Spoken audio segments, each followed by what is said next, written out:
এই না উনি জার্নালিস্ট।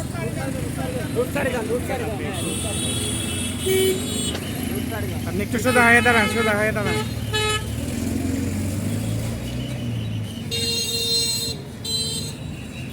কেমন আছেন আপনারা? আলহামদুলিল্লাহ ভালো আছি। আপনারা দেশের জন্য কাজ করতেছেন, দশের জন্য কাজ করতেছেন। একটু সাইডে আসেন। হ্যাঁ, এটা করে আপনাদের কি কেমন লাগতেছে? আলহামদুলিল্লাহ অনেক ভালো লাগতেছে।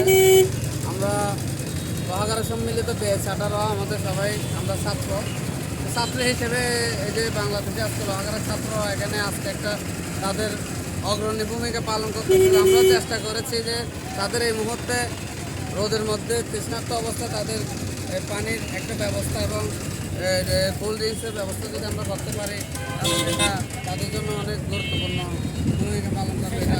ট্রাফিক দূর করার জন্য আমরাও রাস্তায় আছি ইনশাল্লাহ। লোহাগাড়া ছাত্র সমাজ একসাথে নেমেছে এই লোহাগাড়াটাকে তথা পুরো দেশটাকে কি আপনারা যতক্ষণ পর্যন্ত দেশের এক ক্রান্তিকাল শেষ না হচ্ছে ততক্ষণ পর্যন্ত আপনারা ভূমিকা রাখতে থাকবেন।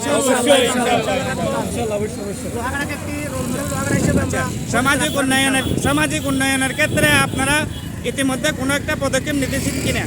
যে আমরা ইতিমধ্যে বিভিন্ন কর্মসূচি বাস্তবায়ন করতে শুরু করেছি। ক্লিন থেকে শুরু করে যানজট নিরসনের জন্য আমরা এখানে আমাদের স্বেচ্ছাসেবক ভাইয়েরা, ছাত্র ভাইয়েরা যারা ট্রাফিকের ভূমিকা পালন করতেছে এবং সামাজিক যোগাযোগের মাধ্যম যাতে খুব ক্লিয়ার থাকে সেক্ষেত্রে আমাদের ভাইয়েরা বিভিন্ন স্তরের থেকে এগিয়ে এসেছে এবং কাজ করতেছে। ধন্যবাদ।